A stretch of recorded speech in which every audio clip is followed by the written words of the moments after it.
Hello guys, welcome back to my new story. बिना सोचे समझे लिया हुआ फैसला। ये बात है लॉकडाउन की।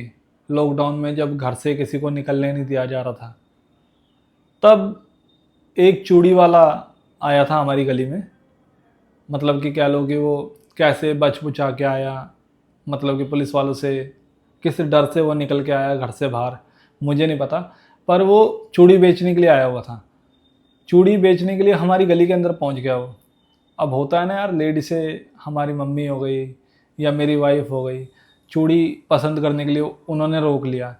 चूड़ी पसंद करने के लिए रोका, उस बंदे ने चूड़ी दिखाई। वो उसका बैग था छोटा सा, उस बंदे ने चूड़ी दिखाई। चूड़ी दिखाते ही मतलब कि यार, खर्चा तो वैसे चल ही नहीं रहा लॉकडाउन के अंदर, किसी का भी खर्चा नहीं चल रहा था क्योंकि घर से ही नहीं निकलने दिया जा रहा था, तो खर्चा कहाँ से चलेगा। तो चूड़ी दिखाई उस बंदे ने, तो किसी तरीके से मतलब कि उस बंदे ने चूड़ी पहना दी मम्मी को। मम्मी को चूड़ी पहना दी तो बोल रहा है कि बहन जी आप पे चूड़ी अच्छी लग रही है, ये बढ़िया लग रही है। इतने की है, रेट वेट की बात हुई तो चूड़ी वो खरीद ली गई। हालांकि मम्मी को वो पसंद नहीं थी, उस बंदे के प्रेशराइज के चक्कर में वो चूड़ी खरीद ली। चूड़ी खरीदने के बाद वो बंदा चला गया। उस बंदे के जाते ही कहीं ना कहीं यार, लेडीज़ों को होता है ना कि यार ये चूड़ी मेरे थोड़ी बड़ी साइज़ की है हाथ में। तो ऐसे ही कुछ हुआ था। मैं सो रहा था आराम से, ये चीज़ मैं आपको बाद में बताता हूँ। 10 मिनट बाद वो बंदा दोबारा आया, तो मेरी मम्मी ने उसे टोका कि भैया ये चूड़ी मेरे को सही नहीं लग रही, मतलब मेरे हाथ के हिसाब से, मेरे साइज़ के हिसाब से ये चूड़ी बड़ी आ रही है। तो उस बंदे ने बोला बहन जी पहले लेने से पहले आप देख लेते ना, अब तो बिक गई है, अब मैं वापस नहीं करूँगा। मम्मी ने बोला ये कैसी ज़बरदस्ती, मैं कौन सा पैसे वापस मांग रही हूँ, बस ये है कि ये चूड़ी सही नहीं आ रही मेरे, दूसरी चूड़ी दे दो। उसने बोला कि लेडीज़ों का यही ड्रामा रहता है। उसने दो चार बातें बोली और वो अपना चला गया। मैं अभी तक घर पे सो ही रहा हूँ, मुझे कोई होश नहीं है, कुछ नहीं बताया किसी ने भी। वो चला गया। अब बड़बड़ाता हुआ वो बंदा चला गया।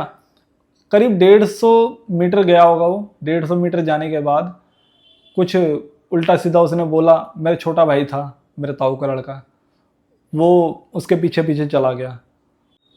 तो मुझे मेरी वाइफ ने उठाया कि ऐसे ऐसे हुआ है कि मतलब मेरा छोटा भाई चला गया उसके पीछे पीछे, देख लो कोई लड़ाई ना हो जाए, कोई तू मैं ना हो जाए, कोई भैंस फसोड़ी ना हो जाए। तो मैं उठा, मैंने बोला क्या बात हो गई। पहले तो पूरी बात सुनी मैंने। बात सुनने के बाद अंदर की बात क्या थी मुझे एग्जैक्टली पता नहीं है। जो वर्बली उन्होंने बताया हुआ मोटा मोटा कि हाँ ऐसे ऐसे कुछ बात हुई थी, वो बंदे ने बदतमीजी करी और मेरा छोटा भाई पीछे पीछे चला गया। अब मैं नींद में से उठ के सीधा, मतलब होता है ना, आंख मल के ऐसे करके ऐसे मैं चला गया उसके पीछे पीछे। मैंने बोला कौन सी जगह गया है, तो पीछे पीछे मैं उसी रूट पे चला गया। हालांकि मैं उसके पास, अपने भाई के पास पहुंचा, मैंने उसको बोला ये चीज़। मैंने बोला छोड़ परे यार लकी, यार लॉकडाउन के अंदर आया है बंदा, पता नहीं कैसे कैसे आया होगा, छोड़ परे, उसने यार अपनी दिहाड़ी बनानी है।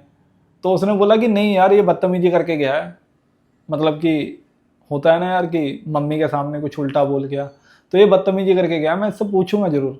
हालांकि मैं उसके पीछे ही खड़ा हुआ था, उस बंदे के पास वो मेरा भाई गया। उसने बोला कि भाई बदतमीजी क्यों करके गए, पता नहीं शायद गाली वाली दे दी होगी, मैं तो सो ही रहा था, मुझे नहीं पता इस बात का। उसने गाली वाली दे दी होगी। तो उसने मेरे भाई की गिरबान पकड़ ली। उसने बोला कि तू होता कौन है बोलने वाला। भाई जब तक तो ठीक था, जब तक उसने गिरबान पकड़ी या बदतमीजी तू मैं इनकी आपस में हो रही है, उसने गाली दे दी। अब मुझसे वो चीज़ बर्दाश्त नहीं हुई। मैंने बोला यार सुबह सुबह का टाइम, ऊपर से इसने गाली और दे दी माँ की। अब मैं उसके पास गया, उसने मेरे को मतलब कि देखा ध्यान से कि ये कौन है बंदा कौन नहीं है। मैंने फिर उसको पकड़ा और मैंने उसका थैला लेके ना, उसका चूड़ी वाला थैला लेके मैं चुपचाप घर पे आ गया उसे लेके, मतलब गली में आ गया अपनी। गली में आते के साथ ही मैंने बोला कि क्या बोले थे एग्जैक्ट वर्ड, तू मेरे को बताएगा भाई। वो कह रहा नहीं कुछ नहीं बोला। वो गर्मा गर्मी होने लग गया कि तू होता कौन है, ये वो फलान ढिमकाना। मैंने ना इधर देखा ना उधर देखा, मैंने उस बंदे के थप्पड़ मार दिया। हालांकि थप्पड़ मारने के बाद उस बंदे के क्या वर्ड थे मैं आपको बता दूं। पहली बात तो वो बंदा मेरे पापा की उम्र का था, होगा 50-60 साल की उम्र का होगा। मेरा गुस्सा बहुत ज़्यादा हाई हो गया था और मैंने उसके थप्पड़ मार दिया। उस बंदे ने बोला तूने बेटा मेरा थप्पड़ मार दिया। मुझे इस चीज़ का कोई गुस्सा नहीं है, तुझे नहीं पता मैं कैसे कैसे काम पर आया हूँ, पुलिस वाले निकलने नहीं दे रहे, या कह लो कि हर जगह पाबंदी है। तुझे नहीं पता मैं किस परिस्थिति में से आया हूँ। तूने मेरे थप्पड़ मार दिया, मैं तेरे को इसका उल्टा जवाब नहीं दूंगा, ना मैं तेरे को मारूंगा, पर तेरे को इसका जवाब मेरा ऊपर वाला देगा। मेरा दिमाग खराब हो गया ये चीज़ सुन के। मैं ऊपर वाला देगा, मतलब कहीं ना कहीं यार उस बंदे की कह लो हाय लगी है, या वो बंदा दिल से शराब दे के गया है। उस बंदे के आंसू निकल आए थे। अब जैसे तैसे मतलब कि बात को संभाला मेरी मम्मी ने, मेरी सिस्टर ने, या फिर मेरी मतलब वाइफ ने, कि आप मत बोलो, लेडीज़ों की बात है, ये वो जो होना था वो तो हो ही गया। हालांकि गली वाले हंस रहे हैं, सही किया इस बंदे के साथ, पर कहीं ना कहीं वो चीज़ मेरे को चुभ गई। मेरे को गिल्टी फील हुआ कि यार मेरे से क्या गलती हो गई, बिना सोचे समझे लेडीज़ों की बात में मैं बोल पड़ा।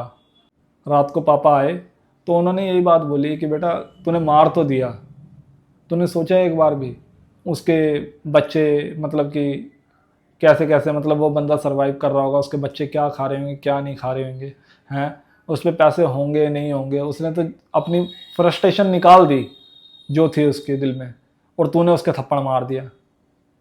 अब रात जैसे हुई ना, पापा की बात सुनने के बाद मैं अपने रूम में पहुंचा, रात जैसे हुई मेरे को नींद ना आए। कभी मैं इधर करवट बदलूं, कभी मैं उधर करवट बदलूं, मेरे को नींद ना आए, पूरी पूरी रात मेरी ख़राब गई। अगले दिन मैं अपने पापा के पास गया, मैंने पूछा, मैंने बोला कि ऐसे ऐसे मेरे से गलती हो गई है, अब इसका कैसे करूं, मतलब मेरे को वही बातें याद आ रही हैं जो उस बंदे ने बोली थी।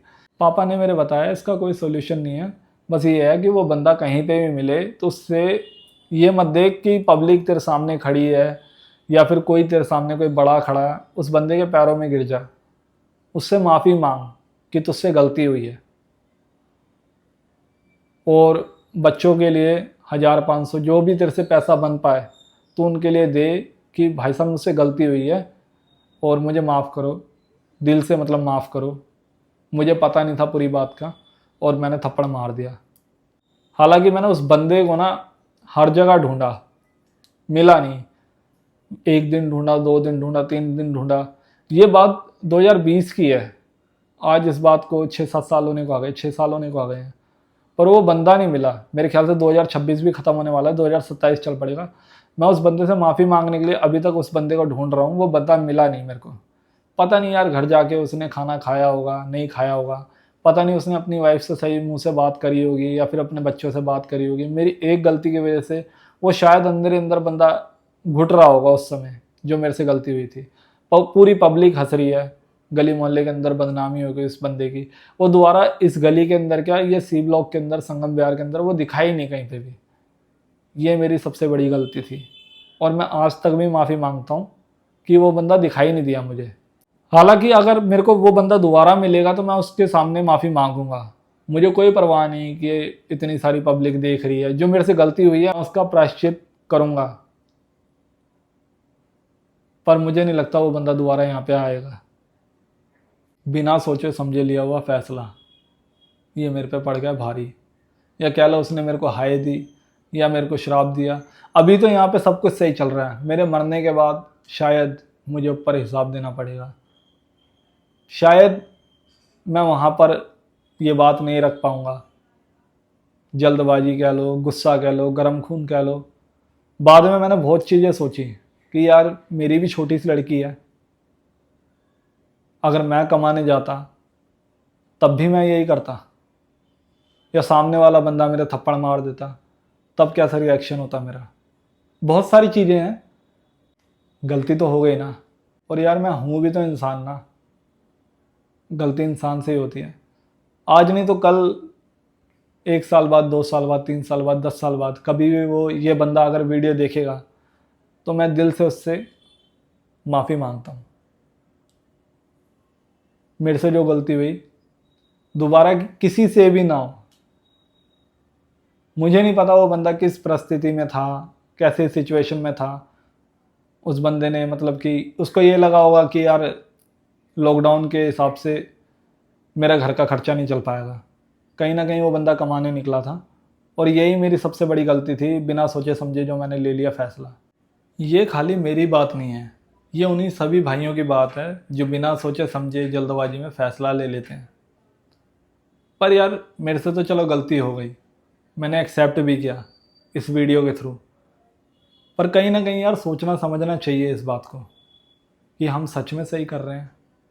और मैं तो यार ये मानता हूँ कि लेडीज़ों के बीच में बोलना ही नहीं चाहिए। हर बार मर्द ही हमेशा गलत होता है अगर वो लेडीज़ों की बात में बोलेगा तो।